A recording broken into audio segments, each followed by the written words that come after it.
వరంగల్లోని MLA camp ఆఫీసులో అర్హులైన ఇందిరమ్మ ఇళ్ల లబ్ధిదారులకు మంత్రి కొండా సురేఖ ప్రొసీడింగ్ పత్రాలు ఇచ్చారు.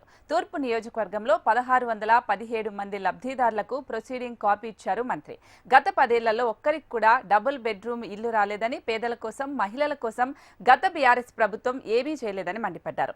లక్షల కోట్లు పెట్టి ప్రాజెక్టులు కట్టారు తప్ప పేదవాళ్ల కోసం ఒక్క ఇల్లు కూడా నిర్మించలేదని ఆరోపించారు. వరంగల్ తూర్పు నియోజకవర్గంలో గత 5 ఏళ్లలో ఏదైనా అభివృద్ధి జరిగిందంటే తాను ఎమ్మెల్యేగా ఉన్నప్పుడే జరిగిందన్నారు. ప్రొసీడింగ్ అందుకున్న లబ్ధిదారులు వారం రోజుల్లోపు ఇంటి నిర్మాణం పనులు ప్రారంభించాలని మంత్రి తెలిపారు. కాంగ్రెస్ ప్రభుత్వం అధికారంలోకి వచ్చాక పేదల కోసం అనేక సంక్షేమ అభివృద్ధి పథకాలు చేపట్టిందని చెప్పారు. మరోసారి కాంగ్రెస్ అధికారంలోకి రావడం ఖాయమని కొండా సురేఖ తెలిపారు. ఇప్పుడు టీఆర్ఎస్ గవర్నమెంట్ ఫస్ట్ ఫామ్ అయింది. అప్పుడు డబుల్ బెడ్రూమ్ ఇండ్లు డిస్కషన్ చేసేటప్పుడు నేను సీఎం గారి ముందటే ఉన్నాను.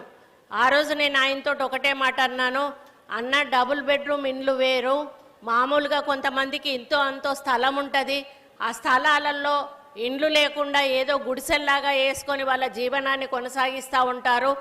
అట్లాంటి వాళ్ళకి మనం ఒక 3 లక్షలు 4 లక్షలు ఇస్తే ఒక 4 గోడలు కట్టుకొని చిన్న స్లాబ్ వేసుకుంటే అదే వాళ్ళకి ఎంతో పెద్ద మరి భవంతి.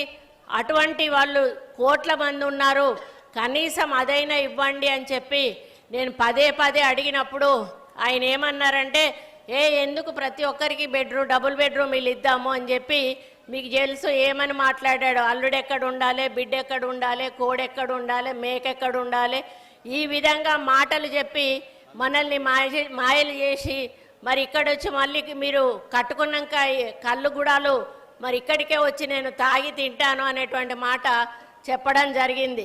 మరి అటు పోయినోడు అటే పోయిండు, మళ్ళీ ఇటు రాలేదు, మనకు డబుల్ బెడ్రూమ్ ఇండ్లు రాలేదు. 10 సంవత్సరాల కాలంలో పేద ప్రజలకు, ముఖ్యంగా మహిళలకు ఒక వీసమెత్తు పని కూడా టీఆర్ఎస్ ప్రభుత్వం చెయ్యలేదు అనే విషయాన్ని నేను ఘంటాపదంగా చెప్తా ఉన్నాను.